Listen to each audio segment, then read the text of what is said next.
Imagine waving goodbye to your homeland because the bills are piling up faster than you can earn. That's the harsh reality pushing record numbers of New Zealanders across the Tasman Sea to Australia. Why is Australia the top choice for so many Kiwis seeking a fresh start? Let's dive into the stories and stats that reveal this growing exodus and what it means for both countries. Take Hayden Fisher, a 24-year-old who swapped the windy streets of Wellington for the sunny vibes of Sydney just a year back. The switch brought instant financial relief that he never saw coming. Back in New Zealand, he was relying on Afterpay, a buy-now-pay-later service, to afford basic groceries, often shelling out half his paycheck just on weekly food runs. That's a tough spot for anyone, especially a young worker trying to get by.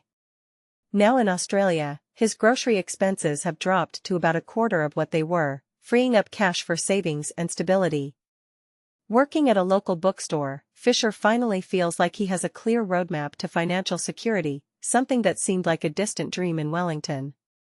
"I adore New Zealand, the warm people, the unique culture, it's all special to me," he shares. But he points the finger at the National Party's handling of the economy, saying he'd only think about returning if things got more affordable for students and renters, like better housing options or lower living costs. Fisher isn't alone in this migration wave. He's part of a massive trend where tens of thousands are packing up amid New Zealand's economic struggles. Official provisional figures from Stats NZ indicate that 73,900 Kiwi citizens left the country in the year ending August 2025, a jump from the prior high of 73,300. And get this, over half, a whopping 58%, headed straight to Australia in 2024. Why there? Well, average weekly earnings are noticeably higher down under, and New Zealanders enjoy seamless work and residency rights thanks to the close ties between the nations. It's no surprise that families are following suit, with relatives joining the move across the sea. In fact, 2024 saw a net loss of 30,000 people from New Zealand to Australia, the biggest in over 10 years. As New Zealand wrestles with this outflow, Australian experts are cheering it on, noting how these newcomers fill critical shortages in fields like healthcare, where nurses and doctors are in high demand, and construction, which is booming with infrastructure projects. Professor Alan Gamlen, who leads the migration hub at the Australian National University, explains that this surge ties back to New Zealand's sluggish economy but also builds on a long-standing pattern. Since the 1970s, more Kiwis have been heading to Australia than the other way around, he notes. He highlights overseas experience or OE, a cherished tradition for many young New Zealanders to travel and work abroad. This custom is supercharged by the country's isolated location and modest population, making international adventures feel essential for growth. But here's where it gets controversial. Is this just youthful wanderlust, or a sign of deeper systemic issues at home? Gamlen adds that the recent spike is amplified by New Zealand's vulnerability to worldwide events, like the lingering effects of the COVID-19 pandemic, which hit small economies harder with supply chain disruptions and job losses. To put the economic pull in perspective, consider GDP per capita, a key measure of average economic output per person. Australia's stands at around $64,400, compared to New Zealand's $48,000, per World Bank figures. That gap means more earning power and opportunities across the ditch. And this is the part most people miss. The personal stories behind the numbers paint a vivid picture of why staying feels untenable. Meet Genevieve Fulton, a 22-year-old who arrived in Melbourne this January. In Wellington, her part-time gig in hospitality paid roughly 22.70 New Zealand dollars, about 19 Australian dollars and 85 cents, an hour, barely covering basics. Now, she pulls in more than double that on weekends in Australia, which lets her cut back hours and focus on her passion for illustration, perhaps sketching vibrant street scenes or designing book covers in her spare time. Wellington's vibe has shifted. It feels empty and eerie, not the vibrant place I knew as a kid, Fulton reflects. She describes friends back home scrambling for any job in a tight market, where unemployment lingers and opportunities dwindle. Her brother, a skilled welder, beat her to Melbourne 2 years ago and raves about the abundance of work and insane paychecks that make life sustainable. Similarly, Tai Laveau, a master of traditional Samoan tattooing known as a Tufuga Tatatau, sensed the changes in Auckland and relocated to the Gold Coast in January. 2 years back, I'd have laughed at the idea of moving to Australia, firm no, she admits. But now, Auckland doesn't feel like home anymore, the energy has changed.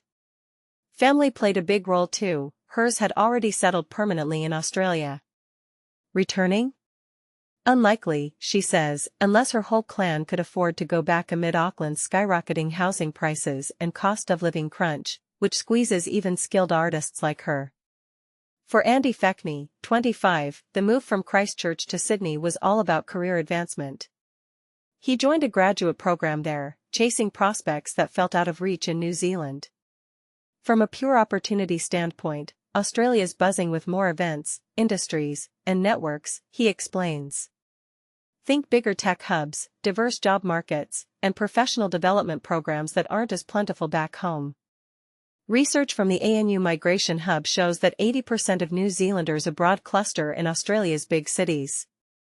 Back in 2021, Brisbane and the Gold Coast hosted over a third of them, 21.4% and 15.9%, with Melbourne, 19.3%, and Sydney, 17.4%, close behind.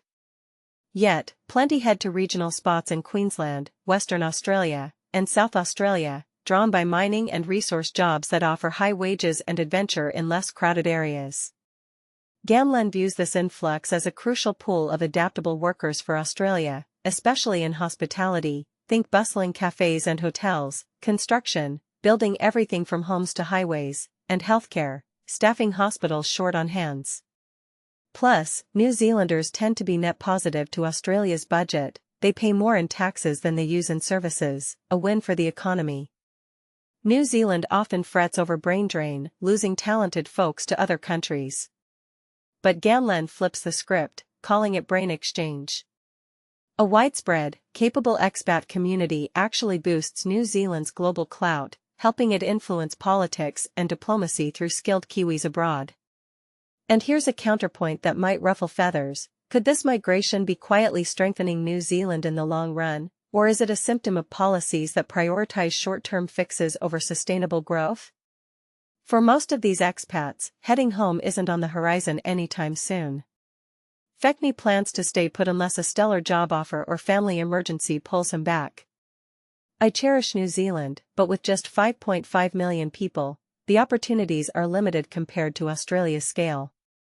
Fulton Circle in Australia is full of fellow Kiwis, all savoring the better lifestyle and not itching to leave.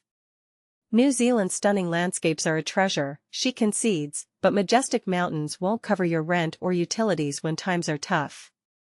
So, what do you think? Is Australia's allure a temporary fix for New Zealand's woes, or a wake-up call for real change at home? Would you make the move for better pay and stability, or stay and fight for improvement? Share your thoughts in the comments below. I'd love to hear if you've experienced this migration firsthand or have a different take on the brain exchange idea.